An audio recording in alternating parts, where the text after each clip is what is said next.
Ladies and gentlemen, welcome back to the Indie Zone. My name is Kathy.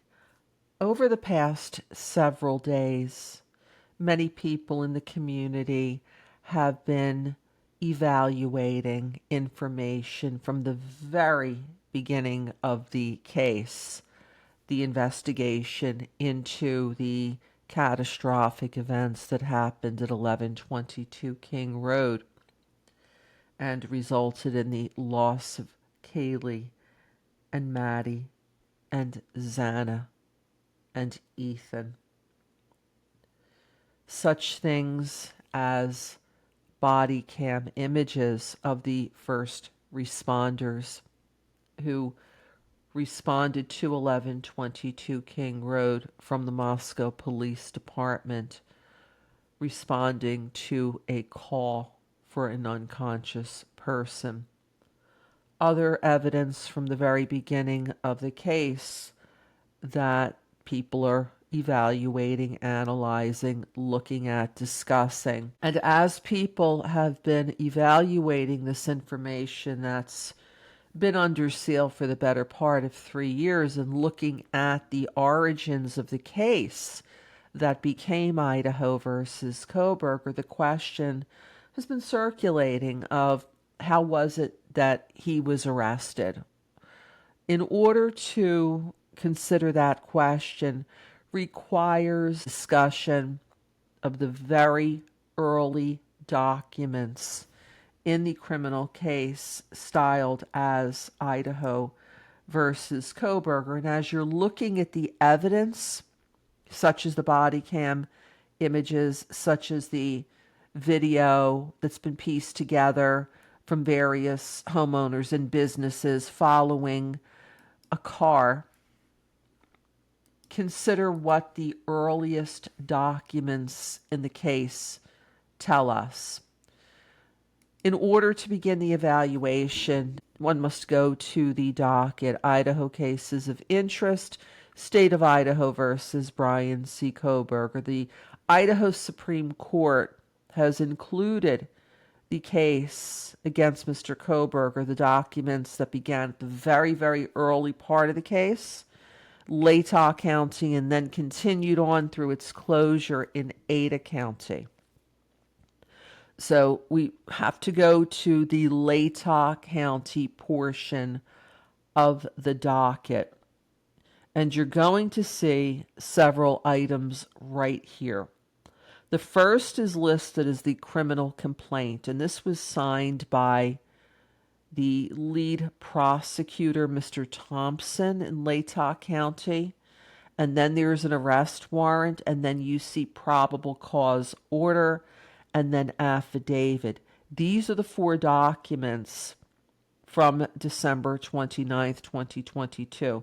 Really, they're sort of maybe not backwards, sideways a little bit, because everything started with the affidavit, the December 29th document that you see there. If you hit the hot link on the cases of interest page, it's going to bring you to a document that you're probably very familiar with if you've been following the progression of the case. Everything started with Exhibit A. This is the statement of Brett Payne, and it begins with the declaration that below information is provided by Brett Payne, who is a duly appointed, qualified, and acting peace officer within the county of Latah, state of Idaho.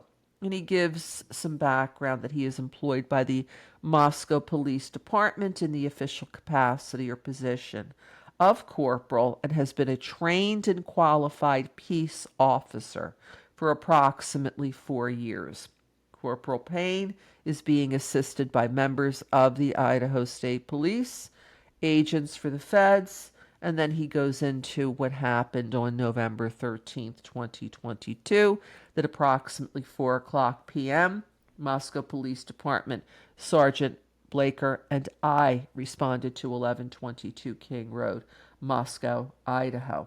And then it continues on for the remainder of this page and the next 17 page, concluding with the statement at page 18 based on what came before his discussion of suspect vehicle 1, his discussion of what the 8458 phone allegedly says, his discussion of probably the greatest single piece of evidence against Mr. Kohberger was this discussion of the K-bar sheath that was allegedly found on the bed where Maddie and Kaylee were found on the third floor.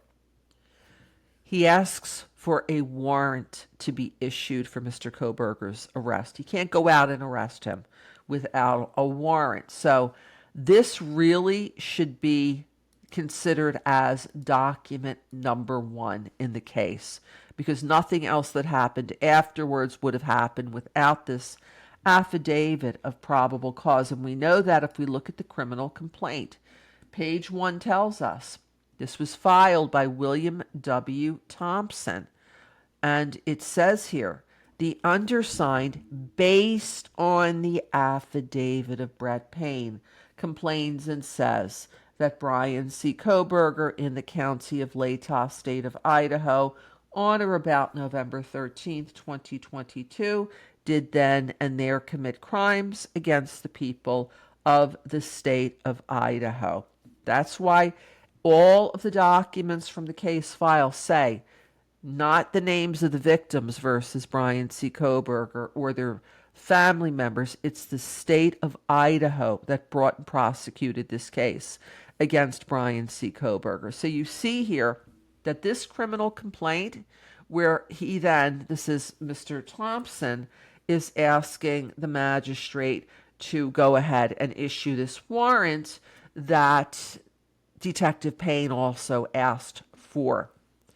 Then we see the next step in the process is the issuance of the order of probable cause.